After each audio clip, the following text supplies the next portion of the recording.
If you've been wondering whether guest podcasting is worth it for your business or how to actually turn interviews into clients, then this episode is for you. I am so excited to be joined by Victoria Benyon, who is the founder of the Best Guest Podcast Agency. We talk about how to use podcast interviews to build your authority, reach your ideal client, and grow your business in a sustainable and quick way. This is going to be one that you really listen to time and time again and take masses of notes. We cover everything from what you need to think about prior to getting started, exactly what shows to pitch on, how to be a great guest, and how to maximize the opportunity by gaining more connections, more people on your email list, and ultimately more sales. This is a strategy I've used myself and that many of my clients have used too. So, really excited to share this conversation with you. Hi, Victoria. I am so excited to be talking to you today about how people can use podcast guesting to get clients. It's something that you've obviously done for me as a done for you service, which has been amazing, and something that I've talked to my clients about a lot as well, because especially earlier on in your business when you're still building your audience, it's such a great way of getting that exposure, building your credibility, and getting in front of lots of people. So please do share a bit about yourself. Thank you so much for having me, firstly. It's great to be able to come on your podcast and chat again. I started pitching and booking entrepreneurs, authors, and coaches as guests on podcasts back in 2019. Prior to that, I originally trained as a journalist, and I was working in marketing and communications, and I was freelancing since I had my daughter. So 2019 was when I started. So I remember I took this course to update my skills in marketing. I had a few clients at the time, and particularly authors, and that was the course that I took, What's New in Marketing for Authors. And one of the modules in the course talked about the power of podcasts, basically, for getting the word out there about your books, your services. And I talked a couple of the clients that I had into trying it.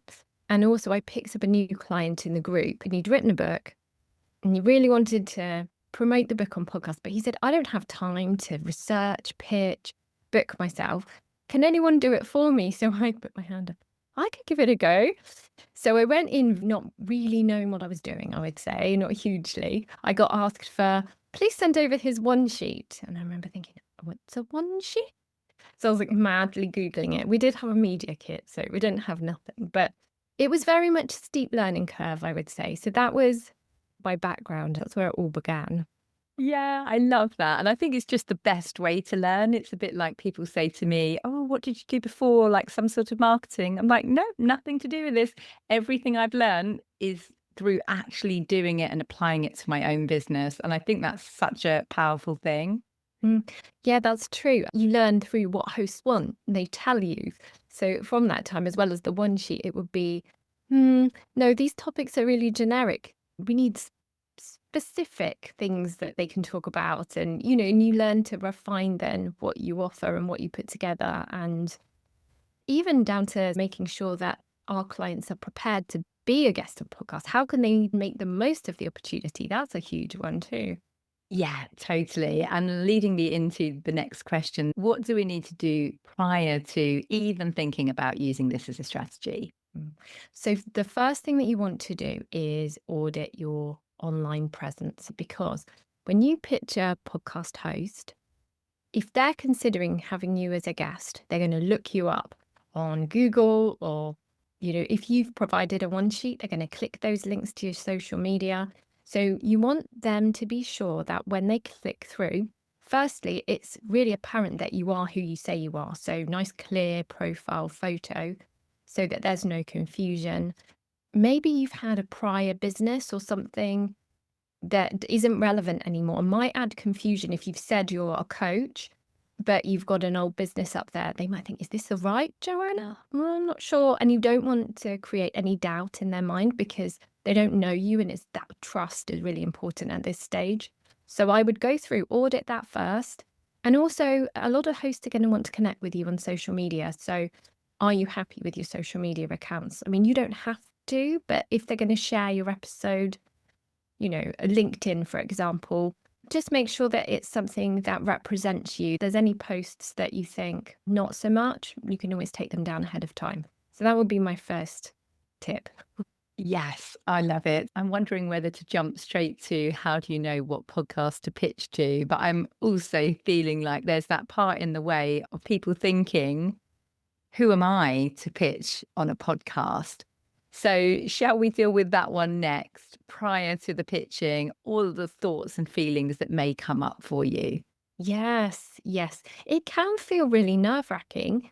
I used to think of it as like public speaking, and that wasn't something I was comfortable with. So I can go back and think, well, I don't think I want to be on a podcast. But actually, it's helpful to reframe that thought to it's a one-on-one conversation. And if you're a coach, you do that with your clients anyway. You're having these one-on-one conversations. So you're just going to have that one-on-one conversation and shut out whoever else might listen to it down the line when it's put out there. That can be a really helpful way to deal with those nerves. In terms of thinking that maybe, who's going to want to hear me on the podcast? Well, you are an expert in what you do, firstly. You are coaching people, you're running a business. So you do have things to offer. Those things that you're coaching your clients, they're useful for other people to hear. It can be really helpful to think of being a voice, not the voice, but a voice contributing to the conversation. So you don't have to be like the coach, but you are allowed to have a voice and represent what you do and add to the conversation. I'm sure you can add value. So that can be a helpful way of framing it. Yes. And tell me more about the benefits of taking this step. There are so many benefits. We don't always realize it at the beginning. When I started pitching, I didn't realize for my clients, we can think of it as more in the lines of traditional media, where you get your article in the paper and you reach as many people as possible. But actually, through the strategy of being a guest, there are lots more benefits. So yes, you get to get in front of your ideal audience, but podcasts are niche. There's a lot of niche shows out there. So you don't need to be on Joe Rogan, Oprah, Stephen Bartlett's Diary of a CEO to impact your business. One of our clients always talks about, is it fame you want or fortune? So if this is a great strategy to be building your business, so you look for aligned shows. So say we even get in front of 100 people, but they are interested in what you have to say. They are potentially your ideal clients. That can be really valuable in itself. So it can bring you leads into your business. That's a benefit. You get to network with hosts, and sometimes the hosts, they can be your ideal client, or you can collaborate with them further. We see this all the time with the clients that we book. I had a client and she did a podcast interview, and then she said, I'm going to go and speak to their membership and deliver a talk. And I know they've gone on and done summits together and things like that. So it can be just a great way to find somebody to collaborate with, tap into their audience. If you're looking for more speaking engagements, it can be a great way to show off your speaking skills. I know some of our clients, that's one of their aims. If you're new in your business and you are looking just to be more visible, as well as being on the podcast is going to help you get in front of the audience, hosts often have social media followings. They have newsletter lists, which might be much larger than the number of downloads that they have, for example. So you can reach this wider audience. In terms of the visibility, it gives you fresh content. So as well as the visibility with new audiences, you can help your visibility with your own audience. So sharing the content that you've been on, and it can take that headache away. Sometimes it's like, what am I going to post? What can I say? And it might be that hosts ask you something in a different way and that gets a different answer from you. It could be great posts for social media that you can share, or blog posts, something for your newsletter. And SEO benefits are huge for podcasts. So you're usually going to get a link in the show notes or from the host's website. It's going to point back to your website, and that's going to help raise you and you're going to come up more in search. Sorry, I feel like I'm going on and on. There are so many benefits. Yeah. I think you've listed all of the ones that I was keen on when I started this strategy in my own business. So yes, nailed it.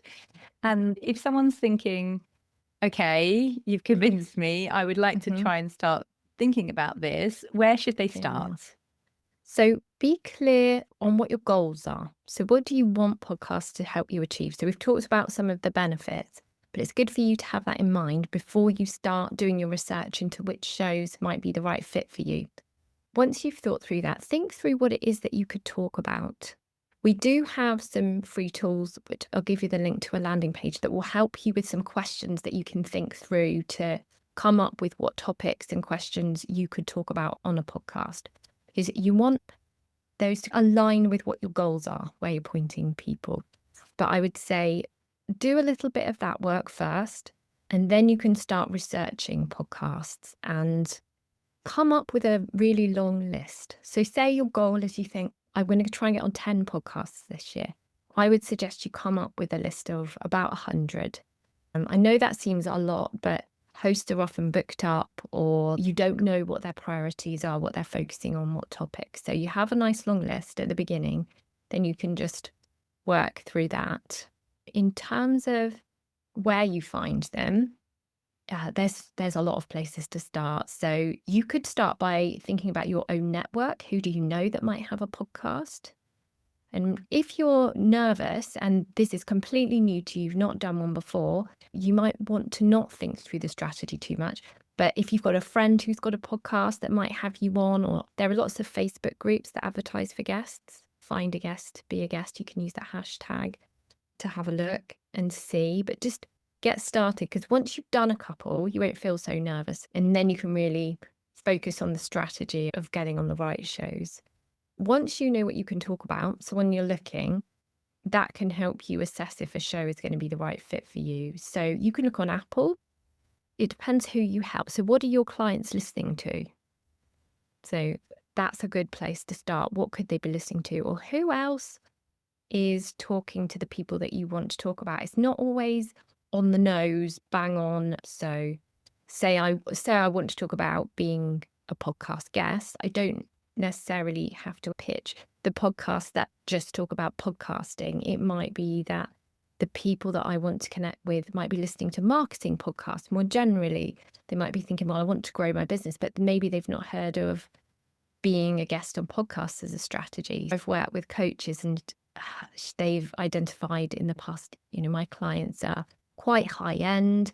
They're into yoga, they're into lifestyle. Maybe an episode would fit with me on a show like that. So you can go a bit broader in your thinking when you're creating the list. Love that idea. I think a thing my clients have said to me a lot when I've talked to them about this strategy is, how do you even find smaller podcasts? Because obviously we'll all know the Diary of CEO or Mel Robbins or all these ones, and obviously they're probably not going to take us on their podcast. So how do you even find podcasts that are the sort of level that you personally are at? So as I mentioned, there are other Facebook groups, but they can get a bit overwhelming. You can think about somebody who's in your niche that you might know, or somebody who's talking to the people that you would like to talk to. They would be your ideal clients. So again, as we talked about, it might not necessarily be in the same industry directly, but you can Google that person with the name podcasts and see what comes up, because that can be a good way to start making a long list. That it will often show up what they've been on. And from there, you can start to delve into those podcasts a bit more. There's a great search engine called Listen Notes. So they have a free subscription. You can search on there. So you could search for the name of the person, you could search for the topic that you want to talk about. You could search, coaching podcasts, all, but so wide what you can do there. So they're good places to start.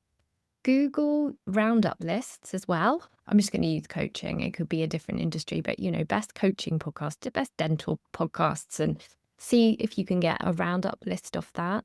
There's also a website called Owltail. So OWL, like the owl, and then tail, TAIL. And you can search that for podcasts as well. If you know somebody in the industry who might have been on some shows. And you shouldn't always assume that just because maybe they've got quite a big platform, this person, I'd still look them up, because a lot of entrepreneurs make podcast guesting part of their strategy. So you'll find a lot of them, they won't just be on Diary of a CEO. They might be on Diary of a CEO, but they might do the small podcast too. John Lee Dumas talks about, I can't remember how many podcasts he's been on, but he made it such a part of his strategy. Denise Duffield Thomas has been on an awful lot of podcasts, again, small to large. So you can still get some ideas. Yeah, love it. Actually, somebody pitched me the other day that has been a guest on Amy Porterfield's podcast. And I was like, oh my gosh, she's been on Amy Porterfield's podcast. Yes, it is a good demonstration if it's part of the strategy. It's that thing about, it's a lot of entrepreneurs, coaches, authors realize the value of giving half an hour to an hour of their time to talk to a really aligned audience, be that, sort of 100 people to 1,000 people or beyond. It's ways they bring in leads.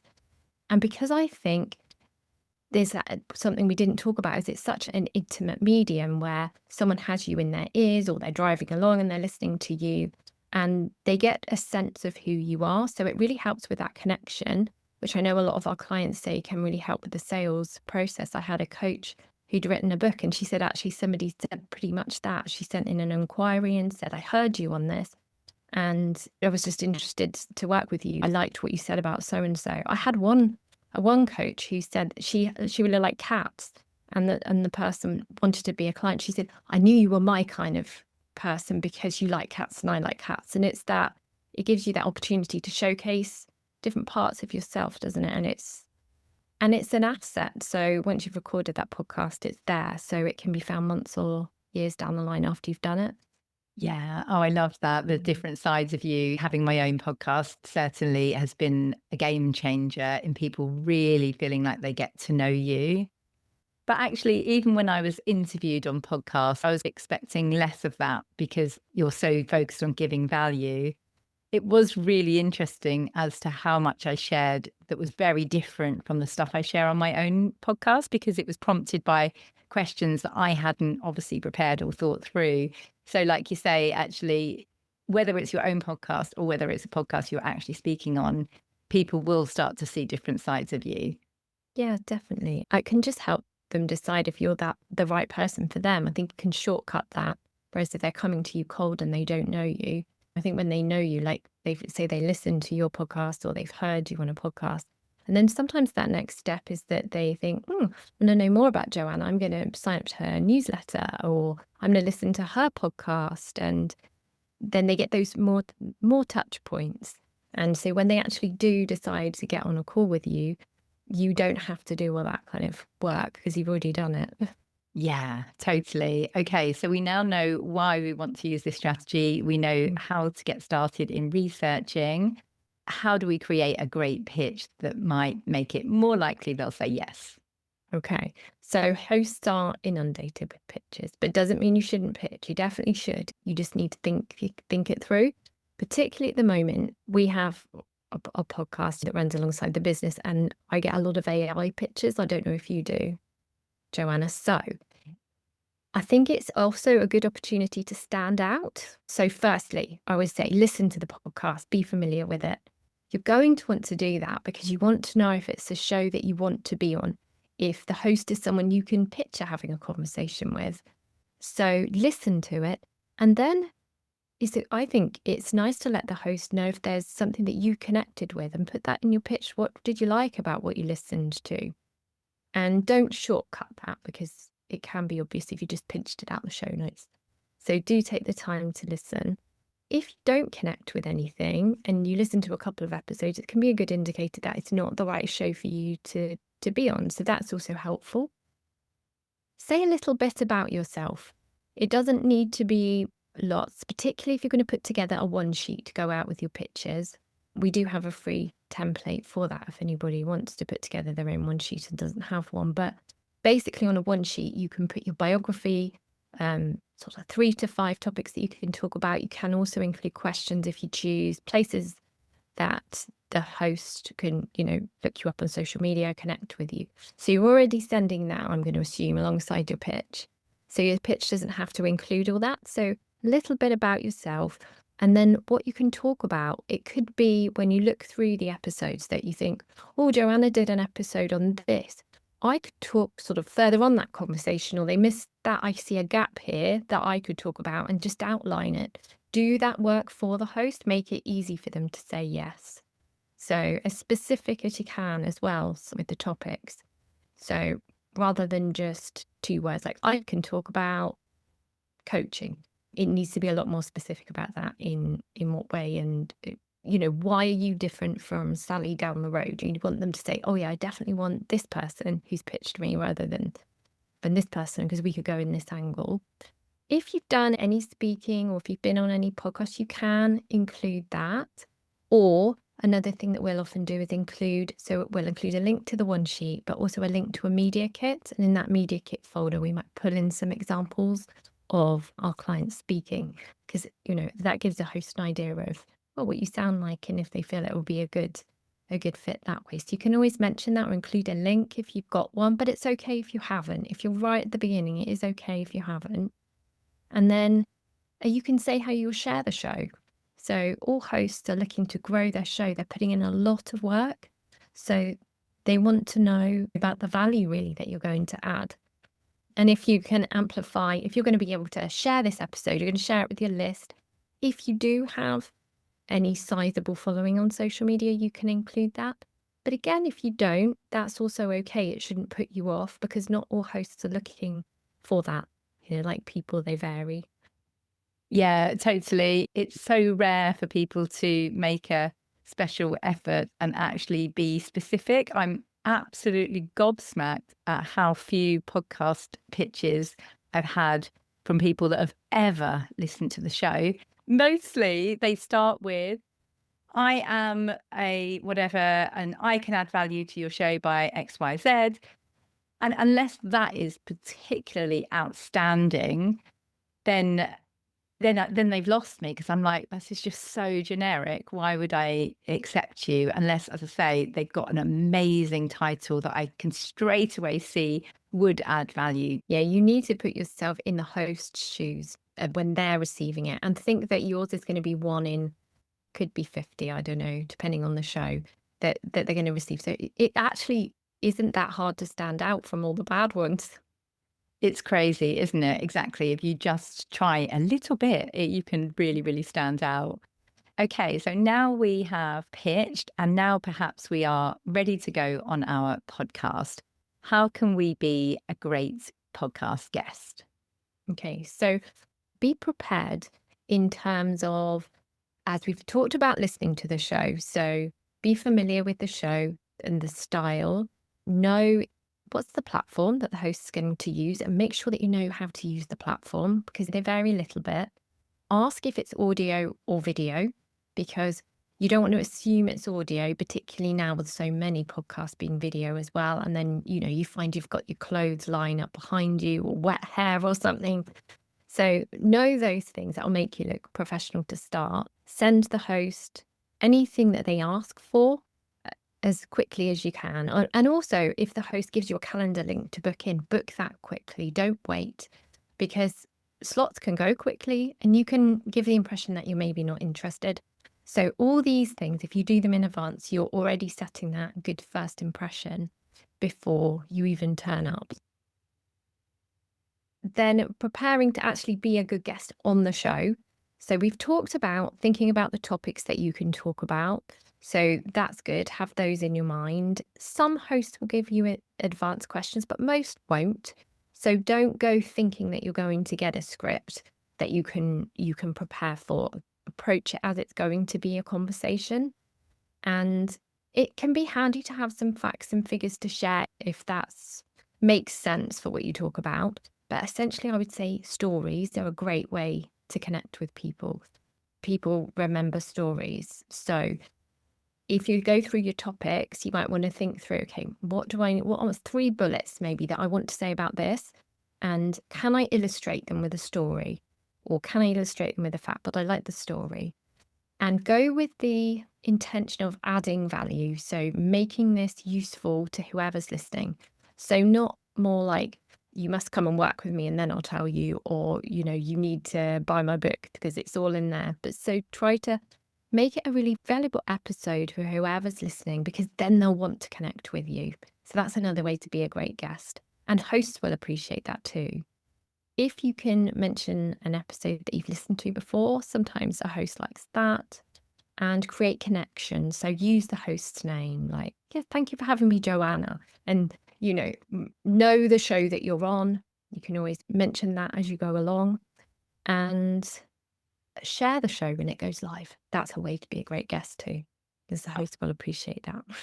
Yeah, totally. And also, I think having a great microphone, Equipment. yeah, it doesn't have to cost much a microphone, does it? But it makes such a huge difference. Yeah, 100%. So check your space that you're in. You can do the clap test for an echo. If it's too echoey, you can either try a different room or adding some cushions around you, duvet covers, just to make the sound good.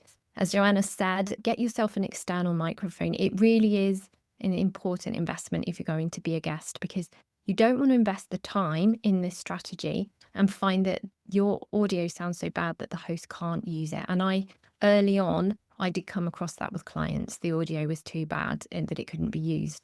And sometimes a host won't have time to re-record with you. So get yourself an external microphone. There are dynamic microphones and there are condenser microphones. So it depends on your environment. I know the audio consultant that we work with, Zach, he usually recommends a dynamic microphone because that's going to pick up the sound of your voice and not so much of that background noise. So that's something to consider. But they're usually under £100 on Amazon. You can get something, and wear headphones or at least earphones, because even if it sounds okay to you when you're talking to the host, it often won't when they come to edit it. It picks it up and you get that bleed, and yeah, so that's not good. And with so many podcasts having a sort of visual element, I'd also suggest a webcam just to get one. I mean, I only have a Logitech. Again, under £100. Get yourself a ring light, some basic equipment. But again, it doesn't have to be expensive equipment. And then you know that when you show up, you're going to sound and look good. And that's never going to be a reason for it not to translate well. Yeah. And it's actually great for your coaching as well, because I often speak to maybe newer clients and I just think, how do you ever have a coaching conversation? Because it's really hard to hear them, which isn't great when you're having a coaching conversation either. So I think it's great for your business, but also working in your business as well. Yeah, absolutely. Just get it to start with, because also, as we talked about, you might find that you get further opportunities to speak online. It could be you're invited to summits once you start getting more visible, and then you've just got everything. Totally. And are there any ways of maximizing sales from your conversation without, of course, being overly salesy on the podcast? Yeah, so it's definitely not a good idea to be over salesy. Hosts don't like that, and it's a bit of a turn off for listeners. I think it's worth saying, because I don't know that people always understand the best way to sell on a podcast. So the ways we've talked about are really, really important. So if you're going to show up, you're going to add value, you're going to, as a coach, it's quite a good opportunity. I know clients who will demonstrate a little bit on the host. If that's appropriate, you could always showcase your skills a little bit. You're going to share stories. Some of those stories might be examples of how you've worked with clients, and maybe people can picture working with you or the kind of results that you can help them achieve. That can be really helpful. So we talked about your goals. So what your goals are going to help inform is your call to action at the end of the podcast. So when the host says, where can listeners go to connect with you, or words to that effect, this is a really important part. I mean, you can make it simple. It can be your website. It's not ideal to give lots of information at that point. So if you say you've got different handles on Instagram, Facebook, if you list them off and give them too much, because they could be driving or jogging or not have a pen to hand. So if you can make that memorable, but it could be that, I've had clients who send listeners to a free call. That can be an option. It depends. If you're at the start of your journey, your business, and for you, getting calls where you can have a further conversation with people would be a good thing. You're not too busy. That can be a great offer. So you could make that your call to action. Wherever you send people, make sure it's free. on that next step, because you ideally, some people will hear you and they'll be ready to work with you, but a lot won't, but they still might want to connect with you and you might be right for them down the line. So send them somewhere that you're going to nurture them. So maybe you have a newsletter, perhaps you have a lead magnet you can talk about in that call to action and get them onto your list. Or you could say, DM me on Instagram if that's where you're really active, and say this word, or say you heard me on Women in the Coaching Arena podcast and we can have a chat, or connect with me on LinkedIn or something. Something that I find quite good is a landing page where you can put if you've got any offers, you can pop them on there. You can put the different ways to connect on all your social media. It can be a good way to test out what's resonating with audiences as well. That can be a good call to action. They're all quite good ways that you can see results from podcasting.